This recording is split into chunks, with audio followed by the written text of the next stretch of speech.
Bonjour tout le monde, bienvenue sur la chaîne. Aujourd'hui, nous abordons un roman aussi puissant que dérangeant, Les Amours interdits d'Auschwitz, de Caroline Mertz. Mais avant toute chose, un avertissement important. Ce roman contient des scènes de violence physique, de violence sexuelle, de mort, de discrimination, de génocide, de meurtre, de manipulation, de famine, de maladie et de contenu à caractère sexuel. Il traite d'un sujet historiquement sensible, la Seconde Guerre mondiale, et l'horreur des camps de concentration nazis. Ce livre peut heurter la sensibilité des plus jeunes ou des lecteurs non avertis. Cependant, il a été validé par une contrôleuse de sensibilité, garantissant une approche respectueuse malgré la dureté du sujet. Je ne révélerai aucun spoiler.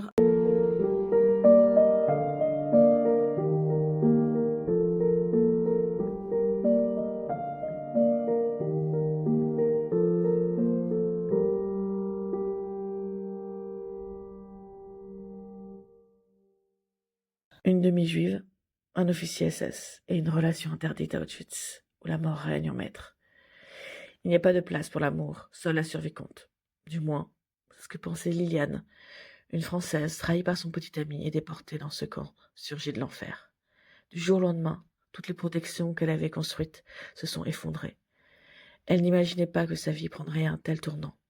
Entre le travail forcé, la famine, les maladies et les violences physiques sexuelles perpétrées au quotidien.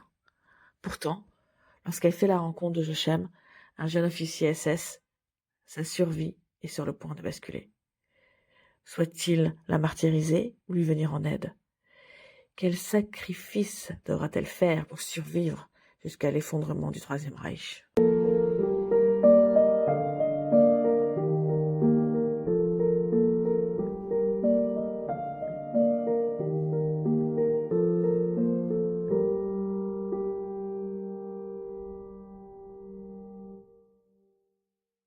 Le livre est paru le 1er avril 2023 en auto-édition. Il fait 524 pages et est disponible en relié ou en e-book. Un petit mot sur l'auteur. Caroline Mertz est née en 1999.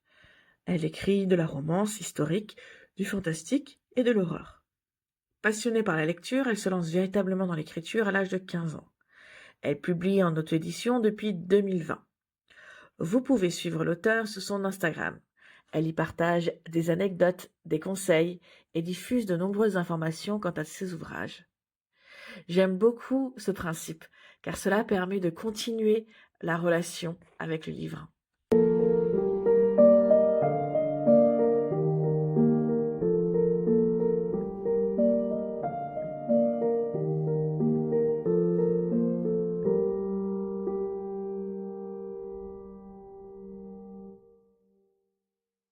Quelle claque! J'ai littéralement dévoré ce roman. Et pourtant, le sujet est lourd. Il serre le ventre, mais c'est un livre nécessaire. J'aime particulièrement les romans situés pendant la Seconde Guerre mondiale, parce qu'ils révèlent l'extrême de ce que l'humain peut produire. L'horreur, oui, mais aussi la résilience. Et ici, c'est un coup de maître. L'auteur mêle recherche historique rigoureuse et fiction poignante, sans jamais sombrer dans le sentimentalisme. L'histoire débute dans un village français fictif, Avillé, où l'on ressent l'ambiguïté de l'occupation. Collaboration, avec la vente de produits de la ferme par exemple, mépris, peur. Puis vient le trajet en train. Et enfin Auschwitz, le camp, l'horreur, mais surtout l'histoire de ces femmes souvent oubliées, exploitées, humiliées. Celle du Canada, cet entrepôt sinistre où elles triaient les biens des déportés. Ces femmes sont des héroïnes de l'ombre, et ce livre leur rend justice. Le style est direct, précis, jamais voyeuriste, juste humain, et ça suffit à vous briser. Le livre est découpé en 3 parties, avant, pendant et après le camp. C'est un excellent concept, car cela nous permet d'être encore plus proche de Liliane. Notre empathie pour elle est décuplée. On l'apprécie avant son entrée au camp, et on l'adore ensuite. Liliane, notre héroïne, est une demi-juive. On vit son histoire à travers ses yeux, ses pensées, ses angoisses. Un peu comme les orchidées rouges de Shanghai, non, je ne ramène pas toutes mes lectures à ce livre, mais là, il y a des similitudes. On appréhende sa venue et sa vie au camp. car nous connaissons ce qui va se passer, mais elle non. Elle découvre, petit à petit, l'horreur de la situation, et on ne peut que se prendre de sympathie pour elle. Elle n'est ni naïve, ni idéaliste, elle est réaliste, lucide, combative. Une femme forte qui fait ce qu'elle peut pour survivre, protéger ce qu'elle aime et surtout ne pas sombrer totalement. Jochem, un SS Obersturmführer, un personnage complexe. Je l'ai détesté au départ. Et même avec ses chapitres, son histoire, j'ai mis du temps à le tolérer. Parce qu'on doute. Parce que cette relation interroge. Parce qu'on ne peut pas facilement accepter une histoire d'amour avec un SS, même fictive. Et pourtant, à la fin, quelque chose bascule. Caroline Mertz l'explique très bien. Initialement, elle voulait un personnage plus cruel, mais a choisi de nuancer. Et c'est ce choix qui rend le livre crédible.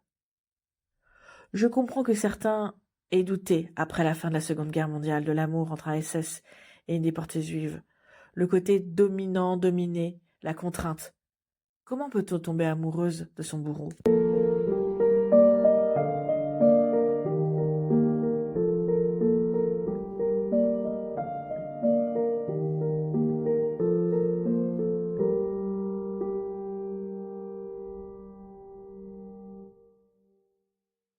Cette histoire s'inspire de relations réelles, comme celle d'Ilse Stein et Willy Schulz. Ilse Stein, juive d'origine allemande qui a passé sa vie en Russie soviétique, a été sauvée par le capitaine nazi Willy Schulz. Le matin du 30 mars 1943, alors que l'armée rouge avançait et que les nazis s'apprêtaient à liquider le ghetto de Minsk, le capitaine Schulz déserta l'armée allemande et aida Stein à s'échapper avec 25 juifs russes. En sécurité dans la forêt, parmi les partisans soviétiques, Stein et Schulz vécurent une histoire d'amour de 6 mois, jusqu'à leur séparation par les services secrets soviétiques. Ou encore d'Elena Citronova et Franz Wunsch. Elena Citronova fait partie du premier convoi de femmes à franchir les portes d'Auschwitz en 1942 et en est l'une des rares survivantes. Elle va travailler dans le commando Canada, celui où l'on trie les affaires des morts. Dans les valises, on trouve nourriture et vêtements chauds, ce que les autres n'ont pas.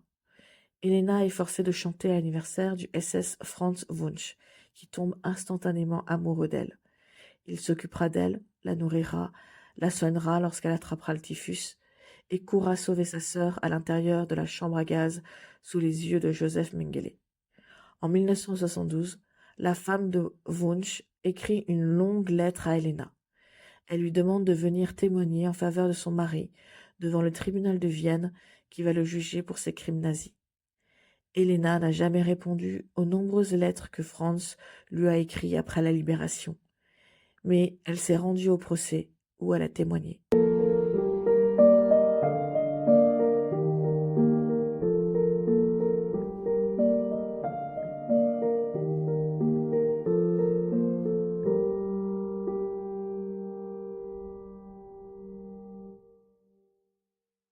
Ce roman est une expérience, pas juste une lecture. Il bouscule, dérange, mais aussi éduque et émeut. Si vous aimez l'histoire, les romances complexes, et que vous êtes prêt à sortir de votre zone de confort, lancez-vous. Si ce genre vous plaît, n'hésitez pas à liker la vidéo, à vous abonner à la chaîne et à activer la petite cloche pour ne pas manquer les prochains épisodes. N'hésitez pas à me dire en commentaire si vous l'avez lu ou si vous comptez le faire. À très vite pour une nouvelle chronique.